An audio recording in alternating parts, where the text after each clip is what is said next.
How's it going, guys? Welcome back to the channel. Now, I don't know what hole the All Blacks managed to pull this win out of, but it must have been big because they came through with a stellar back end of the second half and they managed to pull out a huge win where a vast majority of the game, they did not actually deserve any of this. They did not deserve the win. Ireland were in front and Ireland were the better playing team. So this was a fantastic game. We had a lot of excitement and a lot of mistakes as well. So I want to break this down. Please like, subscribe. I'd love to hear what your thoughts are in relation to the game, and let's get into it.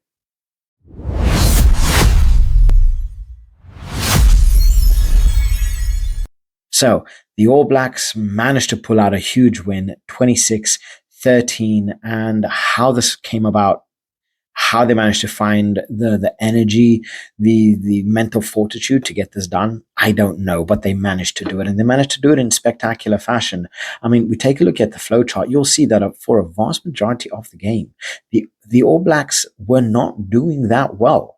The Irish, they led the game for a good portion of the game, and they deserved to be leading the game. Now, ultimately, the Irish did not make the most out of their opportunities. Yes, they were very inconsistent when it came down to their kicking, and they found it very difficult to truly break down the All Blacks defense. So a vast majority of the game was actually kept quite tight. I believe it ended, the first half was around 10-7.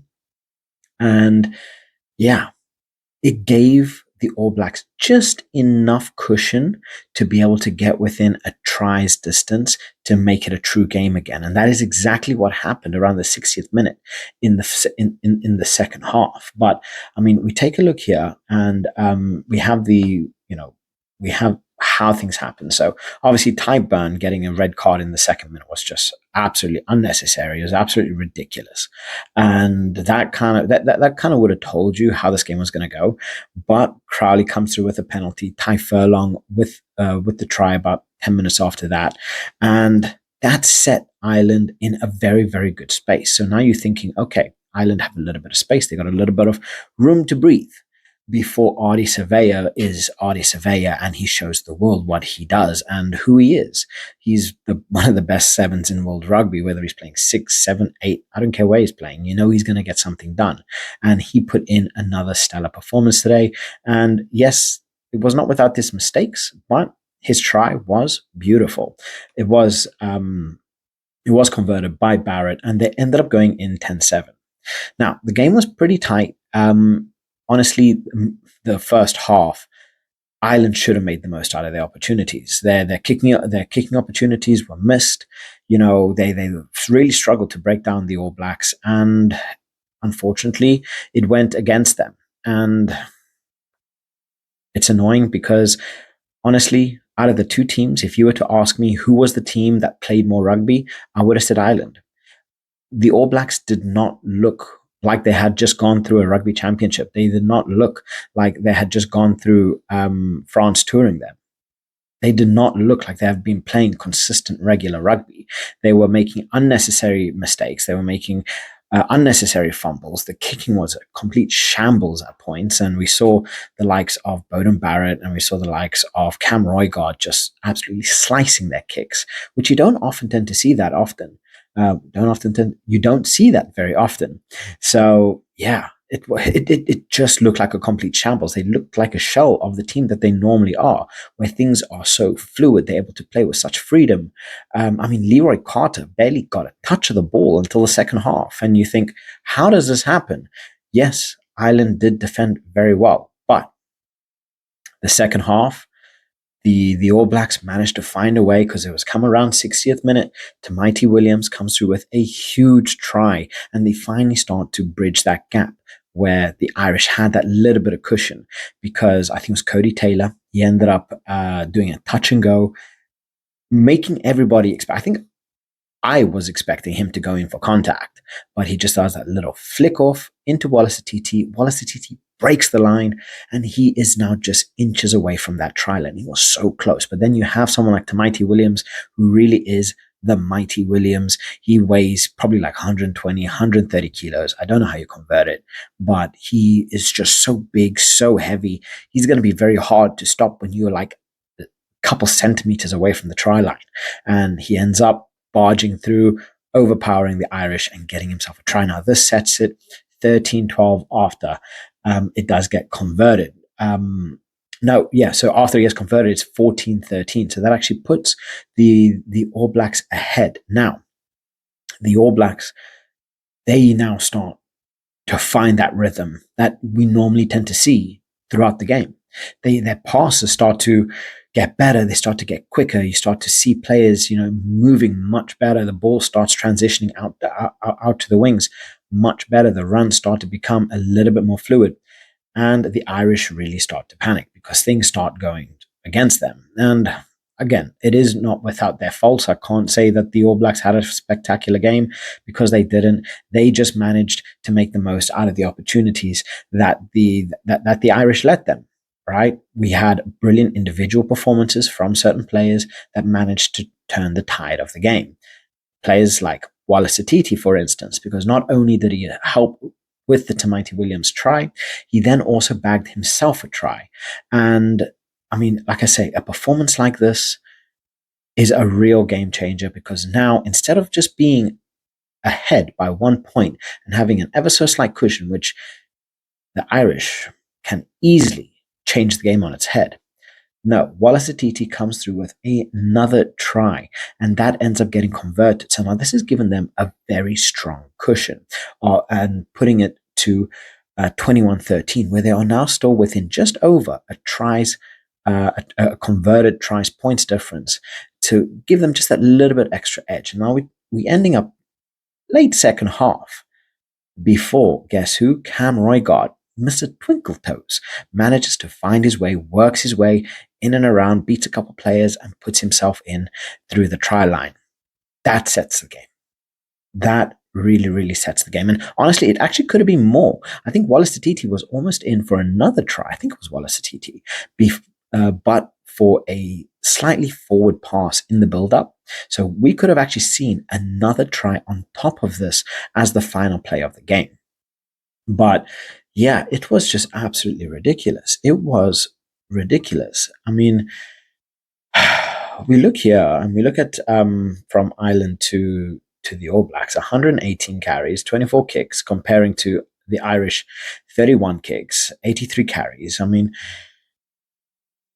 the Irish actually played pretty well. I thought Crowley actually had a pretty good game. Gibson Park, he was decent. He was average. Dan Sheehan ended up getting taken off. I wouldn't say Dan Sheehan was anything spectacular. I mean, James Lowe had some pretty good moments in the game as well, but the same way he also went missing at points. A lot of the Irish players, they had good performances, nothing really spectacular, which was always needed to beat the All Blacks. And it was those certain individuals for the All Blacks which managed to show up on the day, and they managed to put in those individual performances which allowed the All Blacks to win. Because as a team, Ireland were better. But for those certain individual performances which set the All Blacks apart from the Irish. We take a look in terms of the defense.